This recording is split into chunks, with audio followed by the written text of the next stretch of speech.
தந்தை மகன் தூய ஆவியின் பெயராலே ஆமென். நம் ஆண்டவராக இயேசு கிறிஸ்துவின் அருளும் கடவுளுடைய அன்பும் தூய ஆவியின் நற்புறவும் என்று உங்களோடு இருப்பதாக. கிறிஸ்து பிறப்பு காலத்தின் எண் கிழமைகளில் 7ஆம் நாள் டிசம்பர் மாதம் 31ஆம் தேதி. யோவான் புத்தகம் அதிகாரம் 1 வார்த்தைகள் 1 18 முடிய.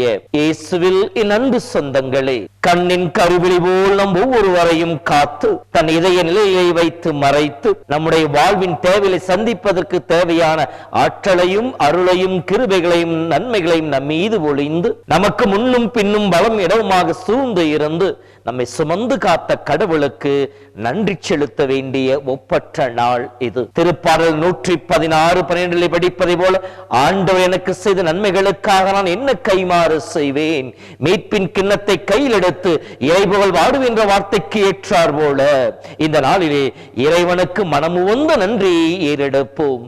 எதற்காக நன்றி சொல்வது? இறைவன் நம் வாழ்விலே செய்த வியத்தகு செயல்களுக்காக.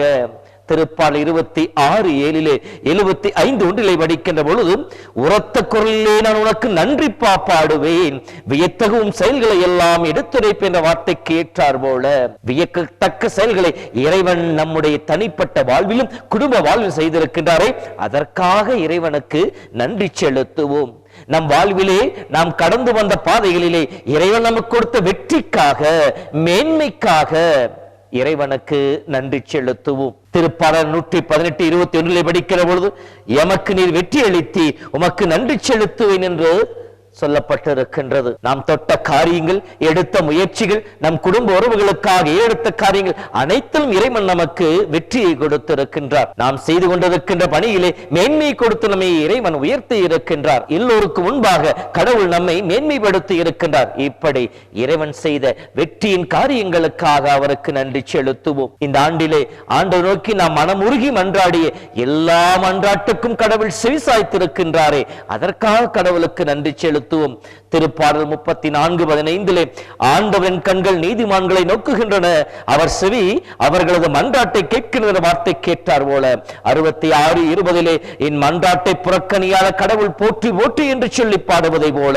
திருப்பாடல் 118:21 என் மன்றாட்டை கேட்டதால் உமக்கு நன்றி செலுத்துவேன் என்று சொல்லி திருப்பாடல் ஆசிரியர் சொல்வதை போல நாமும் நம் வாழ்விலே கடவுள் நம் மன்றாட்டை கேட்டதற்காக அவரை நோக்கி நாம் கரம் உயர்த்திய போதெல்லாம் கடவுள் நம் கரங்களை மட்டுமல்ல நம் உள்ளத்தை வாழ்வு நிறைவடைய செய்ததற்காக, நாம் மன்றாடிய மனிதர்களுக்கு இறை வல்லமை பொழிந்ததற்காக என்று சொல்லி கடவுளுக்கு நாம் நன்றி செலுத்துவோம். நம்முடைய நெருக்கடியான வேளையில கடவுள் நமக்கு துணை புரிந்தாரே. 2 சாமுவேல் புத்தகம் 22:7 திருப்பாடல் 18:6 படிப்பதை போல, என் நெருக்கடியான வேளையிலே நான் ஆண்டவர் நோக்கி மன்றாடினேன், ஆண்டவன் அவருடைய கோவிலில் இருந்து எனக்கு செவி கொடுத்தார், என் மன்றாட்டை கேட்டல் என்ற வார்த்தைக்கு ஏற்றார் போல.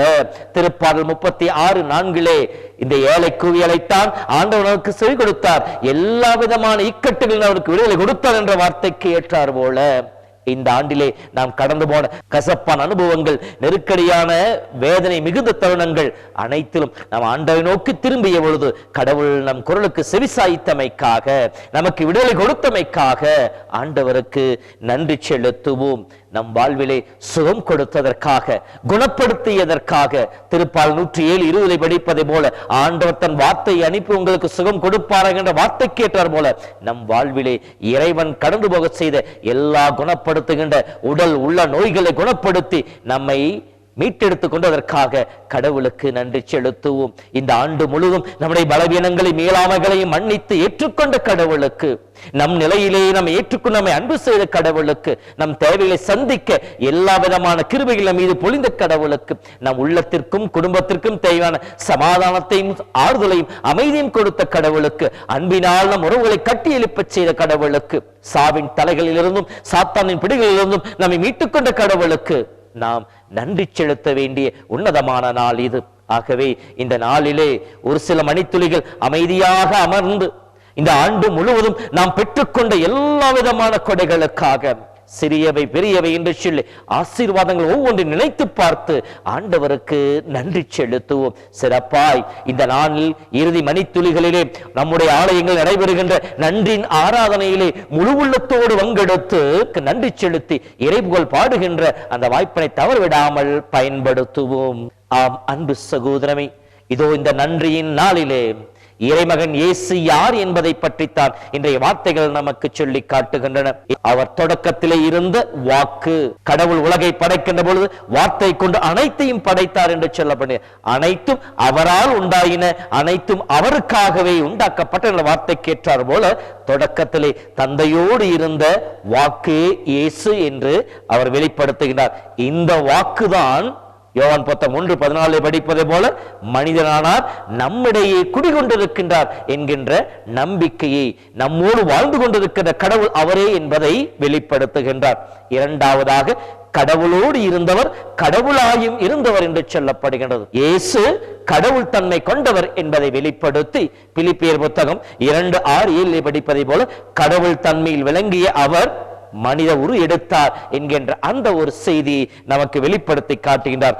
மூன்றாவதாக இயேசு வாழ்வை தன்னிலே கொண்டவர் என்று சொல்லி யோவான் 1:1 படிக்கின்ற போது வாழ்வு அவரிடம் இருந்தது என்று சொல்லப்படுகின்றது.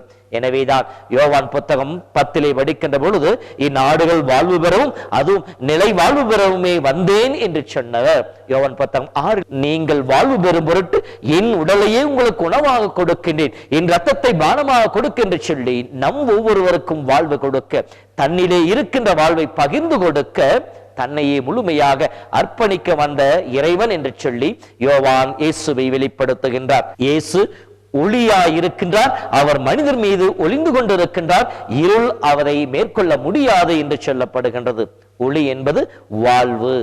எனவேதான் யோவான் 12:8 படிக்கின்ற போது உலகிற்கு ஒளி நானே, என்னை பின் செல்பவர் வாழ்வின் ஒளியை கொண்டிருப்பார், நிலை வாழ்வை கொண்டிருப்பார் என்று சொல்லி இயேசு நம் ஒவ்வொருவருக்கும் தன் ஒளியை பகிர்ந்து கொடுக்கவும், அப்படி இயேசுவை பின்பற்றுகின்ற பொழுது மத்தேயு 5:14 நம் ஒவ்வொருவரையும் இந்த உலகிற்கு ஒளியாக உப்பாக மாற்றி நம்மை அர்ப்பணிக்கின்றார். இயேசு நிறைவுள்ளவராக இருக்கின்றார். இதில் அருளிலும் உண்மையிலும் நிறைந்து விளங்கினார் என்று சொல்லப்பட்டு அனைத்தும் நிறைவுள்ளவராக இருந்ததினால் தான் யோவான் 1:16 படிப்பதை போல அவரது நிறைவிலிருந்து நாம் நிறைவு பெறுகிறோம் என்று சொல்லி, நாம் குறைபாடுள்ள மனிதர்கள் நிறைவுள்ள ஆண்டவரை தேடி வருகின்ற பொழுது அவர் நம்மிலே நிறைவை காண செய்கின்றார். எப்படி கானா ஒரு திருமணத்திலே அந்த திருமண நிகழ்விலே குறைபாடாக இருந்தது நிறைவுள்ளதாக மாற்றப்பட்டது.